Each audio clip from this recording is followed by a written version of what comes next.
parler de la nutrition, parler de la prostate, ou bien soit de l'obésité abdominale, est une réalité. Parce que lorsqu'on regarde toutes les pathologies cardiovasculaires et métaboliques, ça augmente à une vitesse exponentielle. Lorsque je regarde aujourd'hui, par exemple, l'obésité, nous avons dans le monde plus de 600 millions d'obèses dans le monde. Et l'OMS prévoit d'ici 2030 à 3,3 milliards de la population mondiale qui serait en surcharge pondérale.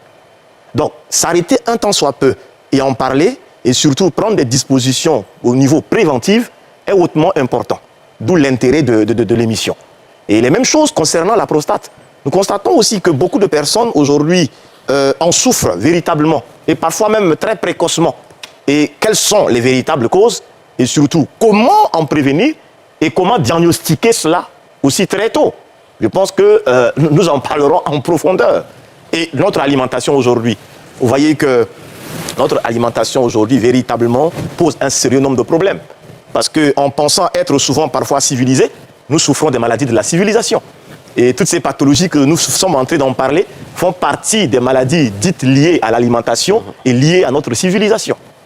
C'est quoi l'obésité abdominale? Attends, je vais voir si nous-mêmes on sait de quoi on parle. C'est quoi l'obésité abdominale? Alors, moi, je pense que l'obésité abdominale, de mon point de vue, de ce que je sais, c'est une surcharge au niveau, qui est localisée au niveau du ventre. D'accord? Donc, on va avoir plusieurs types d'obésité. Donc, dans l'obésité, on a grosseur, on a le fait de grossir de façon démesurée, mais l'obésité abdominale est liée justement à cette partie précise du corps, c'est localisé. Okay. Toi, tu sais ce qu'on appelle l'obésité abdominale? Pas scientifiquement, mais je veux dire de façon vulgarisée comme tout le monde. Je pense que quand on entend obésité abdominale, on se dit déjà quelqu'un qui a un gros ventre. On parle de quelqu'un qui a un gros ventre, voilà, ou qui a un ventre qui est, voilà, un peu comme toi. Mais bon, non, moi, j'ai pas de gros ventre. Mais voilà. Ah, excuse-moi. Moi, j'ai un défaut charmant. Lève-toi. Non, respire bien. Je respire bien. Respire bien. Je respire bien, s'il vous plaît.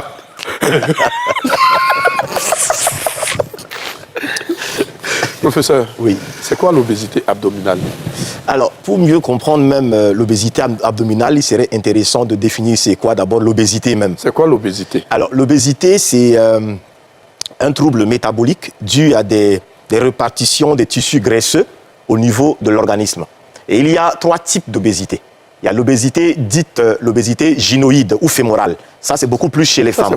C'est-à-dire que c'est de l'obésité où vous voyez de la graisse au niveau des fesses, des cuisses et autres, et c'est beaucoup plus orienté chez les femmes. Okay. Voilà. Maintenant, nous avons l'obésité dite mixte. Là, c'est de la tête aux pieds. Vous allez voir une personne qui a assez de graisse de la tête aux pieds. Donc là, c'est une obésité dite mixte. Moi, je ne comprends pas. Nous qui avons... Moi, mon nez grossi. Quand il était petit, mon nez était mince. Mais j'ai grossi. Obésité nasale. Ça, c'est quoi obésité nasale? Comment on peut faire ça?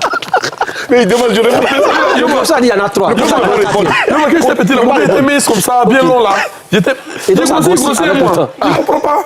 Mais quand je pense qu'il te reste beaucoup d'années encore, si c'est pas bon, c'est pas bon. J'ai maigri. Donc, et troisième type d'obésité, c'est l'obésité dite abdominale, où la graisse, ou bien soit on appelle également l'obésité androïde, où la graisse prédomine au niveau abdominal. Et donc, c'est beaucoup plus chez les hommes, mais il y a des femmes qui en développent. Et donc, comment reconnaître qu'une personne développe de l'obésité abdominale? C'est simple.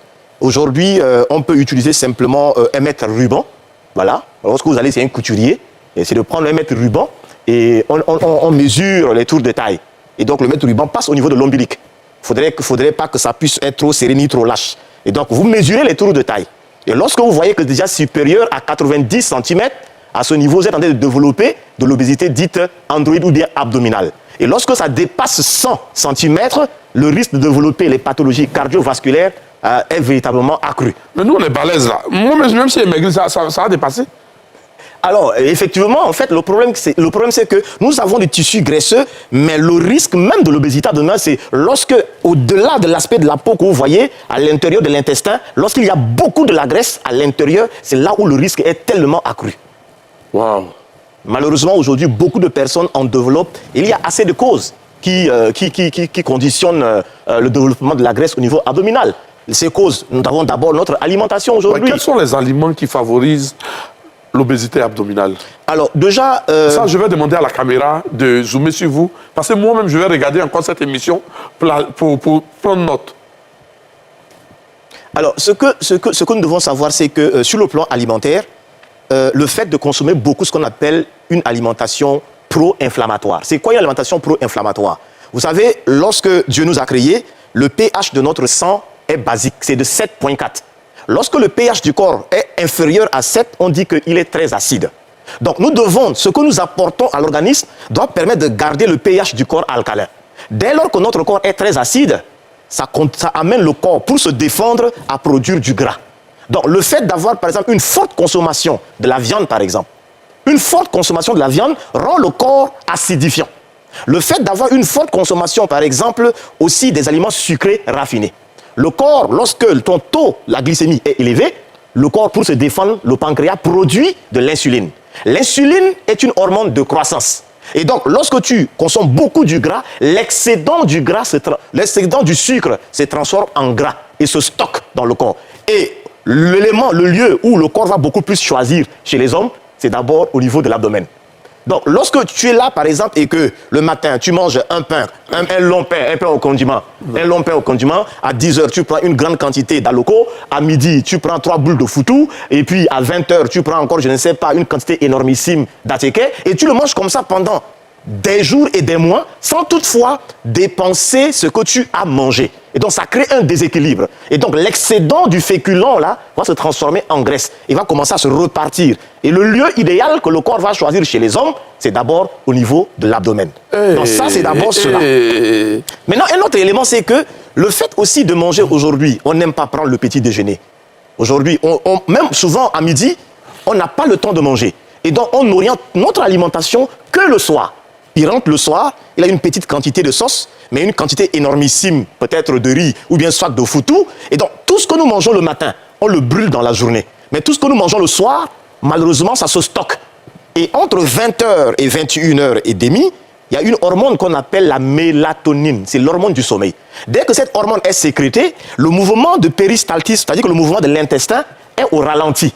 Donc, si tu manges, par exemple, de tripes, avec beaucoup, je ne sais pas, de placali, bon, il te faut 4 heures à 6 heures de temps pour que l'estomac puisse se broyer cela.